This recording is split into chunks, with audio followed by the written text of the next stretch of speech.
Hello there. Welcome everybody to the second season of Star Wars in a Galaxy. Oh, I'm excited about this. We're doing this. I'm really excited about this season. This season is going to be interesting because we're actually getting into the Star Wars saga, not the video games, we're getting into the movies. We're getting into the meat of the saga. I'm excited. I'm excited. I think Jacob, you are too. Let's dive in. I'd say I'm excited. Yeah. For this episode, we watched the first 20 minutes of the Phantom Menace, episode 1. I will just say this: I've always had a very soft spot for this movie, and so I'm probably gonna be. It's gonna be interesting because a lot of the reactions for me for this first 20 minutes is amazing, terrible, amazing. What the heck is happening here? So it's a really mixed bag with me, at least. Do you want to just dive on in, Jacob? Yeah, sure. So okay. So first, we get our 20th Century Fox logo. Man, that's nostalgia. I think so it goes from the 20-minute mark happens. So basically, go from the beginning of the movie to right before the Sando Aqua monster, right? 20 minutes for me is Monsters Back from Jar Jar. So, yeah, okay, cool. Okay, here we go. So, again, 20th Century Fox logo, super nostalgia. It happened for the first 6 Star Wars movies. I don't know, it just feels like an iconic part of the Star Wars experience. It does. Then we get our finally we get our a long time ago in a galaxy far, far away, and off we go. This is like we're in Star Wars now. We're not in some offshoot video game. Still good, but we're not in some offshoot video game. We're in Star Wars right now, and let me tell you, we're in the movies, baby. Yeah, we are. Now I want to discuss with you about the title. The title, The Phantom Menace.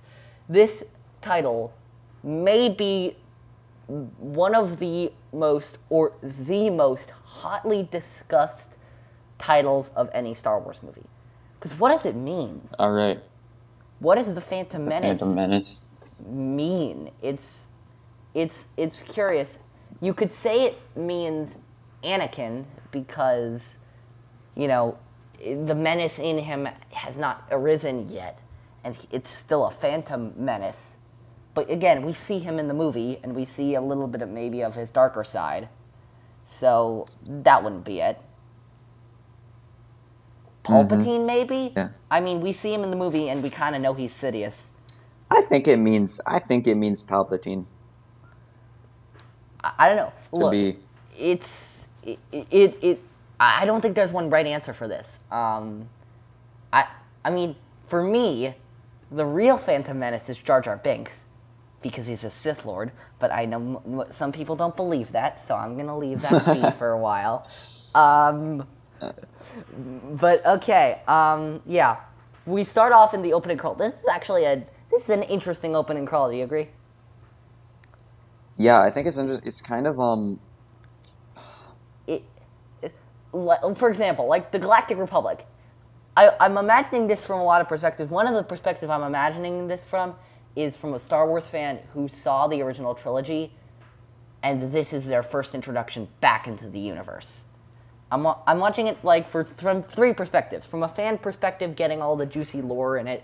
From someone who watched episodes 4, 5, and 6, and then is now seeing episode 1. And from someone whose first introduction to the saga is this movie.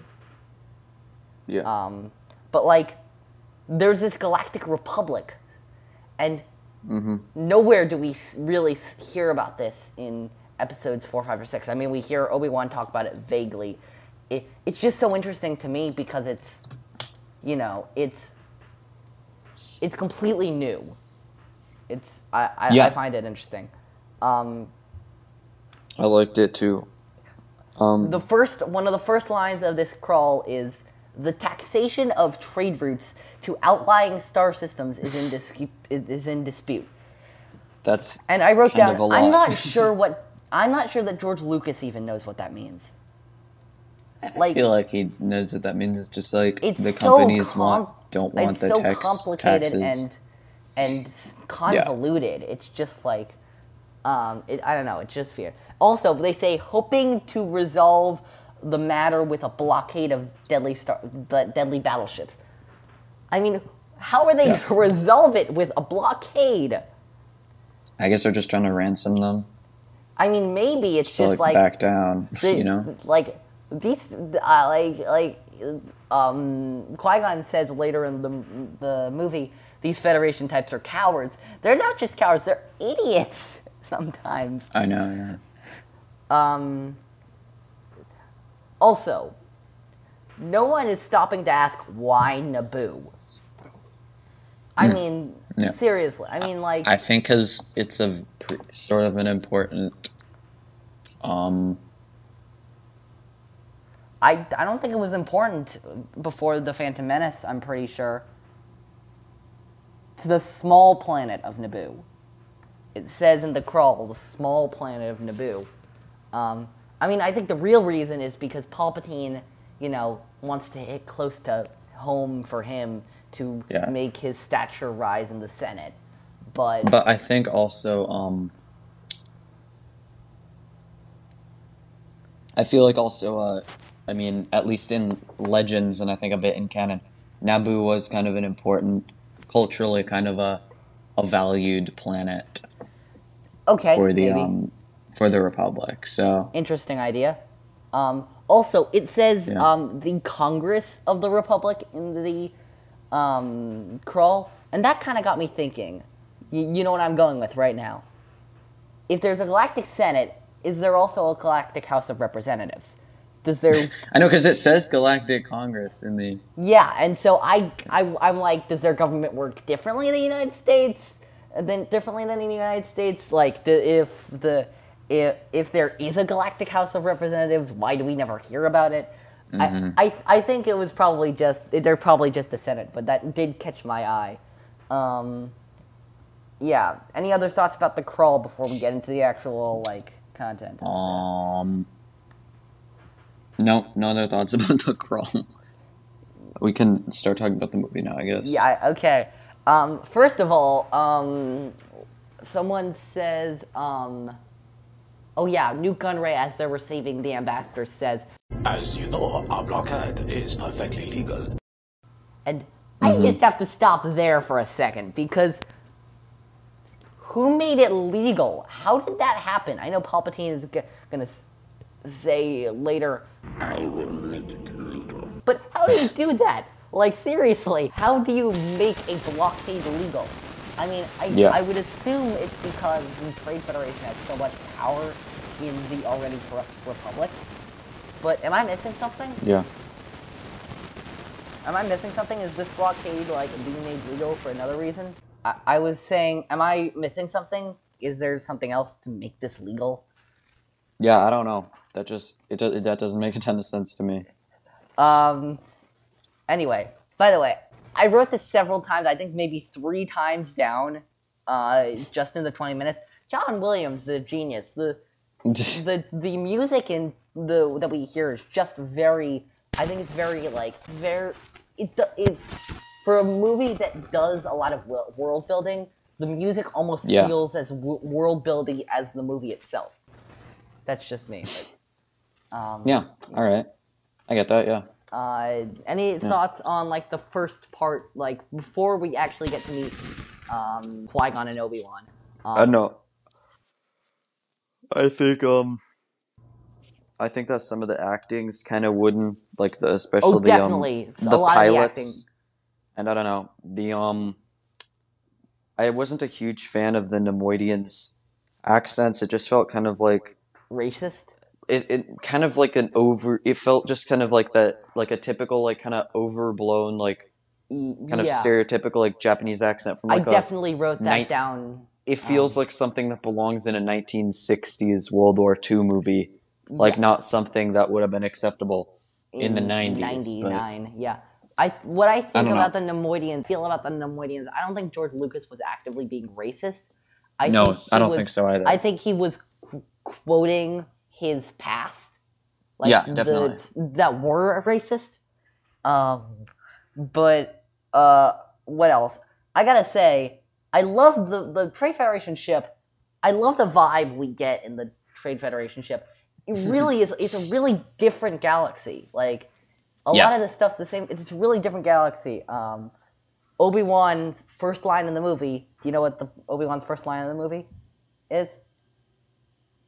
No, I don't. What is it? What's the line every character Whoa, says? it's I have a bad feeling about this. It is. That's what really grounds me as we're in a Star Wars movie right now is Obi-Wan says, I have a bad feeling about this. And let me just say, in a trilogy renowned for bad acting, the chemistry between Liam Neeson and Ewan McGregor is, like, great. I love it. It's not bad. I love it. You know who's great? Ian McDiarmid. Ian McDiarmid is, like, you really get the sense that this guy is pulling those strings hard. I don't know. Anything I'm trying to think. I'm looking through my notes right now. Yeah. I don't know. I thought it was kind of weird in like the combat scenes. I thought it was strange.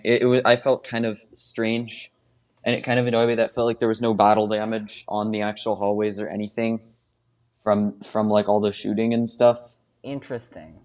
But see, I just like I don't know. I get swept up in the nostalgia of that fight. I love that fight. It's really the first time we see Jedi in action. You know, I forget who was talking about. The original trilogy was a bunch of old geezers, like, you know, whacking sticks at each other. But but like in this case, I feel like we really get to see Jedi in their prime. I'm trying to think. Oh yeah.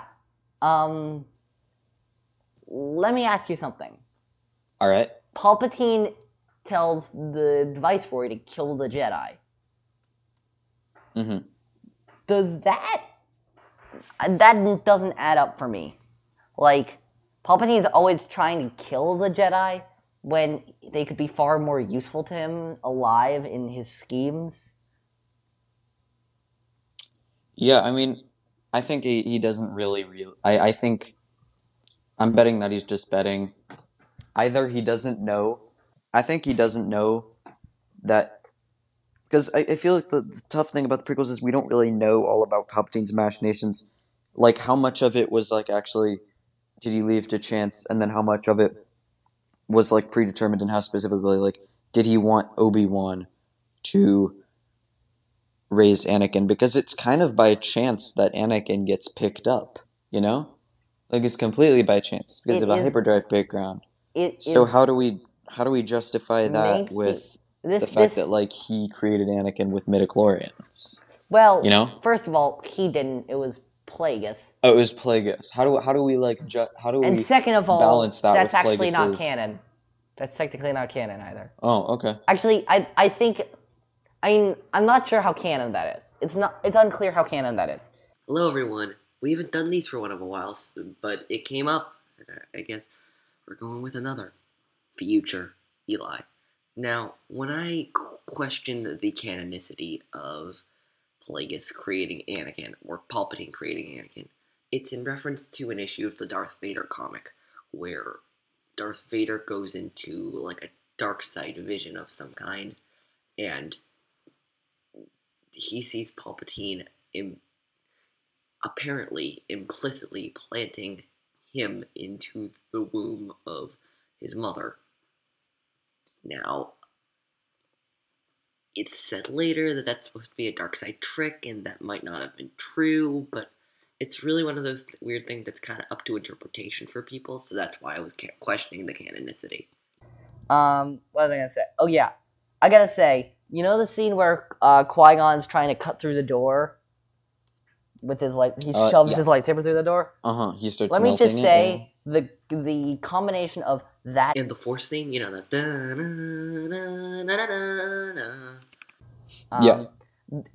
I love that combo. I love that that combination is. Yeah. I don't know. I just like it. let me ask you another question. A lot of this, for me, is full of, like, questions about stuff. Yeah. The Trade Federation has this massive, massive army of battle droids. Yeah. Who do you think knows about this? Does the Republic know that the Trade Federation has the army? Do the Jedi? Apparently not. Does the Chancellor? I mean, how many limits do they have on them? Like, what restrictions? Yeah. It's very unclear. How are they able to raise this army without anyone knowing? Yeah. I kind of feel that, yeah. It doesn't really make a lot of sense. You know, they check out this army, Qui Gonn and Obi-Wan, and then of course, Obi-Wan says the classic meme line, You were right about one thing, Master.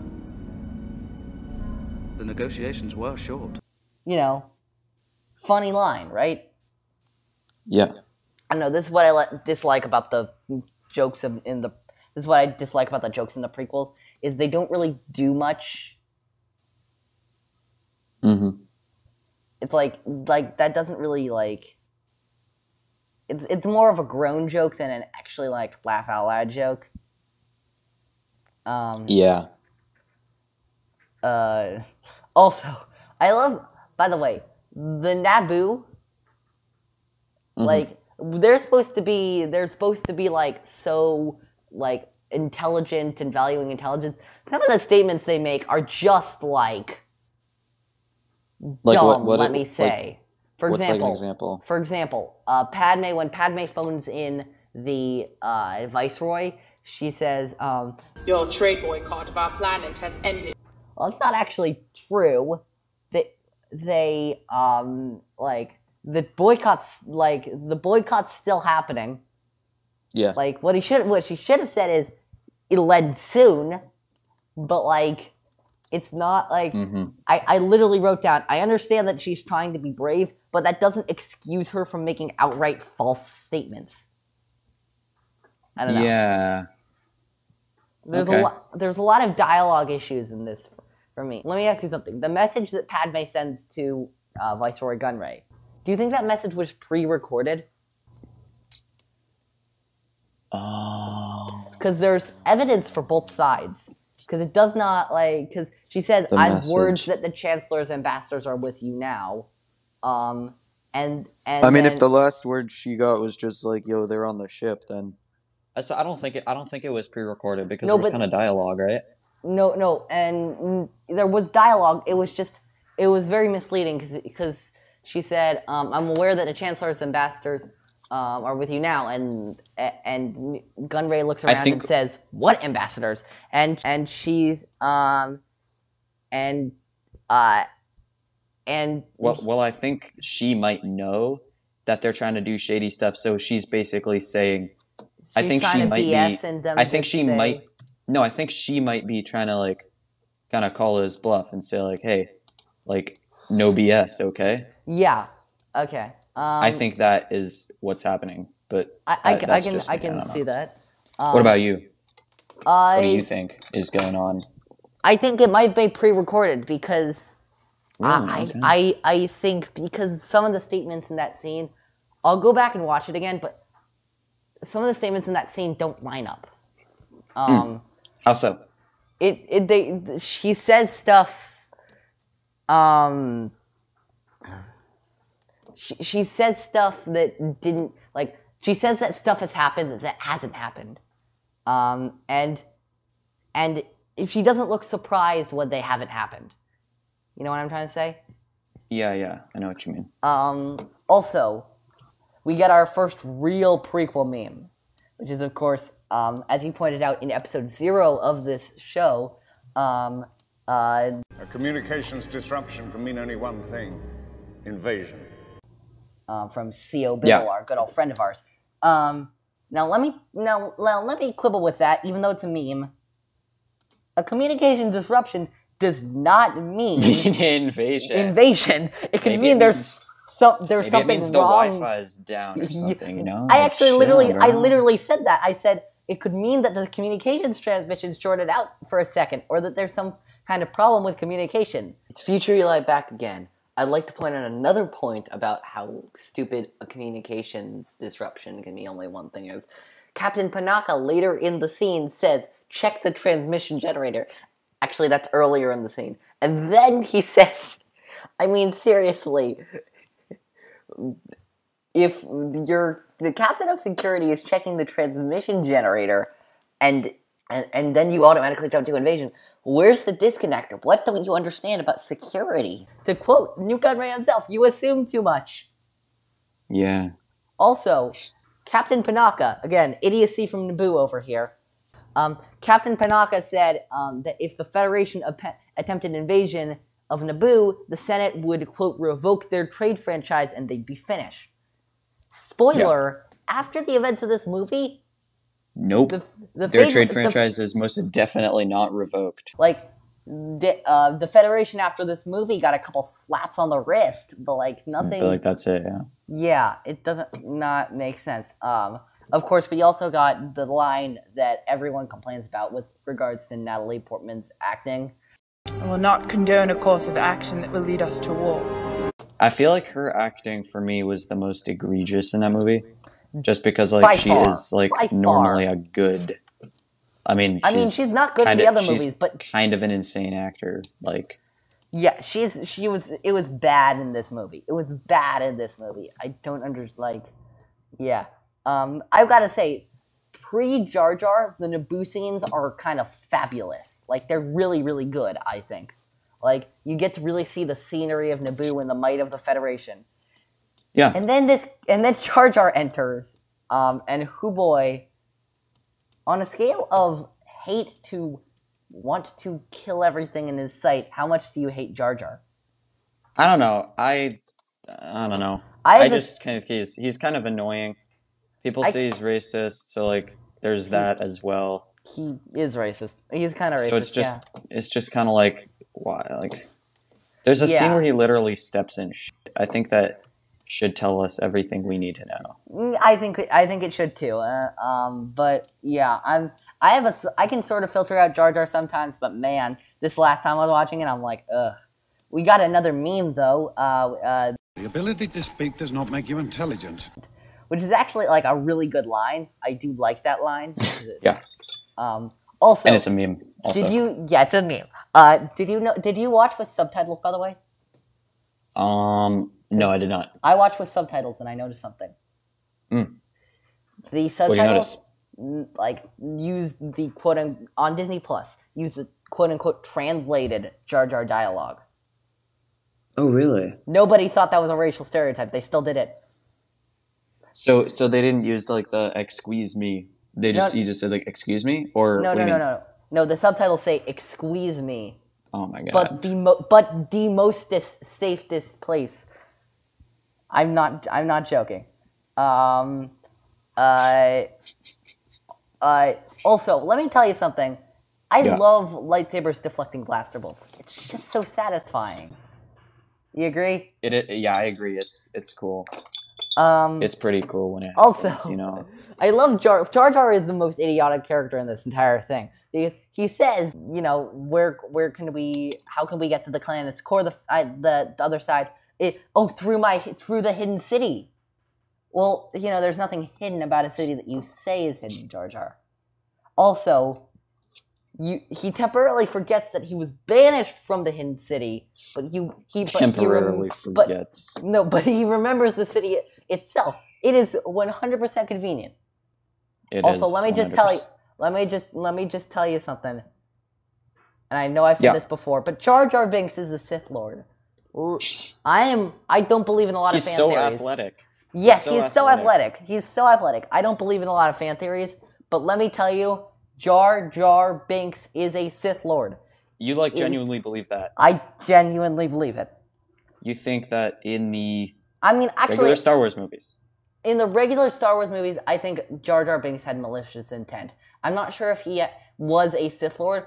I do believe in the theory that he was intended to be a Sith Lord. Or like some evil character. Which is backed up by quite a bit of evidence, actually.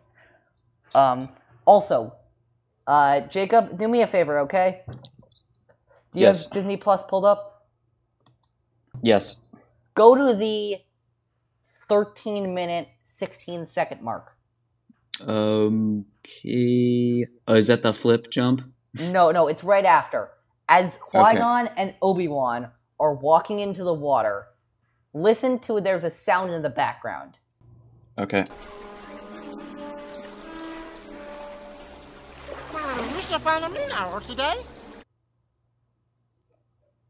Are you hearing the sound? I can't hear it. There's a sound, I'll play it in, and you can hear it in the editing. There's a mysterious sound that sounds either like a bird call or an evil cackle. Okay. They're like, and half of me thinks it's either one. Like, yeah. Now I want to know, like, I'm like, which is it? It's weird because when that phrase is like when you hear the whichever it is, Qui Gonn turns around suspiciously, and my questions are like, does he hear it? Is he worried? Why is it never addressed? I don't know. Yeah. Okay. It just seems weird. But then we get to Oto Gunga. Oto Gunga, the underwater Gungan city. Now let me just say this: the sets and the designs of everything in Oto Gunga are brilliant. I agree. The dialogue and the writing of Oto Gunga is little stupid. Bit less. It's stupid. I agree. It is just like first of all, I just like those scenes like these. I call they crackle with imagination. It's like they're really like, what are the buildings made of? How does the ray shield thing work? Yeah, there's a lot of interesting stuff. I agree. Let me ask you another logistical question. Do the other Gungans think Jar Jar is a criminal? I think so. They're all from my understanding, he got banished from Oto Gunga for his clumsiness. Well, we don't know what he did, but he says something about like Big Booma crash, so I can only assume he does something bad. But I don't know. What else? It's kind of weird, but by the way, when Qui Gonn is presenting to the Gungan Council, what happened to him? Did they stick Liam Neeson's head in the freezer for an hour? Like, seriously. What do you mean? He's so stiff. A droid army is about to attack the Naboo. Yeah. Like, they took a completely compelling character and made him like completely bland for that one scene. Well, I mean, George Lucas kind of did that with arguably with a lot of the prequels. True, but there's just this one scene. Qui-Gon's great in all the other scenes. It just seems like, I don't know. Just the one scene? I guess, yeah. And then there's this part where Boss Nass is like, the Naboo think they're so great. They think their heads are so big and like they think they're so smart and they don't really care about us down here. And I'm like, so let me get this straight. George Lucas possibly implements accidentally some racial stereotypes. Now he's shaming characters by saying that they're racial stereotyping. Where is our line drawn here? It's weird, yeah. That's this movie for you. It's crazy. Yeah. Also, why the heck does Qui-Gon choose to bring Jar Jar along? That's still beyond me. Yeah. Also, I'm also another like place where in this another place in this movie where like stuff crackles with imagination for me. So the Wookiees and the Gungans have life debts. I want to know what other species in the galaxies have life debts, because that's an interesting life debts are weird. Life debts weird me out, man. Like they're weird, but they're interesting. I'm actually going to look this up on Wikipedia right now. Okay. Interesting Wookiees and life Gungans. debts. Yeah. By the way, so then we have our final sequence in this movie for the 20 minutes we watched, which is the planet core sequence. Let me tell you, as much as it hurts me to say this sequence is completely unnecessary. There is no Yeah. point to this sequence. It does not develop any characters. It does not develop any story. Nothing. I'm It's just a cool saying. set piece, but yeah, It's a you're cool right. set piece, but like we get a It's meme. just like more we get Jar a- Jar being we- dumb, kind Yeah, of. we get a meme, which is there's always a bigger fish. That's Good true, meme. and for Good that meme. I'm grateful. Also, let me just mention, there's a freaking vehicle called the Hay Blibber. That's one of the most hilarious names ever. It's Blibber. actually called the Hay Blibber. Yeah, Jeez. it's amazing. Jar Jar says, "Oh, big goober fish." It's like, come on, bro. Also, let me.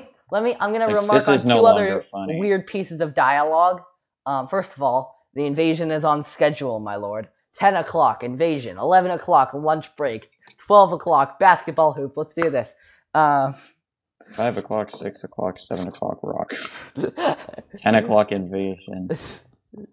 Also, imagine what I'm just gonna leave us with this. My final thought about this 20 minutes, and then I'll ask if you have any final thoughts. But imagine watching Star Wars for the first time with Phantom Menace, and your first mention of the Force is, "Oh, Maxi, big da Force." Yeah, like what? Like what the actual heck? There's some good stuff here, but there's also some interesting stuff here. And by interesting, I mean feels like a kind of come stupid. on, bruh moment. Yeah. I'm really excited. This was a longer episode than normal. Bruh. This is really cool. I'm excited to be getting into the actual saga stuff. Let me tell you, before we wrap up, we have not one but 2 episodes going up next week. And I bet 2 episodes. Wow. We have our regularly scheduled episode, and then will go up on Saturday or Sunday. Probably Saturday, but actually that will be. And we have the special. That will be this episode. This episode, because never mind. Next weekend will be this episode. So tomorrow we'll be having, or the next day, but Monday is May 4th, and Sacred Star Wars holiday. So we have something special planned. We're not going to reveal it. We actually just recorded it before we recorded this episode, but it's gonna be fun. I'm excited for it. You excited? You excited? Yeah, I'm excited. Yeah. For what we have planned. Yeah. I guess we'll see you tomorrow or Monday, whenever it goes up. But next week too, where we'll be watching the next 20 minutes of Phantom Menace. Any closing thoughts about Phantom Menace, Jacob? No. I have to say, a lot. In some ways, it wasn't as bad as I remember. And in some ways, it was kind of worse. So. Kind of worse than what? Then I remembered, like. Yeah, in some ways it's worse, some ways it's better, I think. But yeah, absolutely. But yeah, I guess we'll just see you guys next week. See ya. May the Force be with you. Make sure to subscribe to us on Apple Podcasts, on Breaker, on Spotify, on Radio Public, on Anchor, and all of that. And I guess we'll see you guys next week. Yeah, all those goodies. On Monday for our special May the 4th episode. Bye. All right. Bye-bye.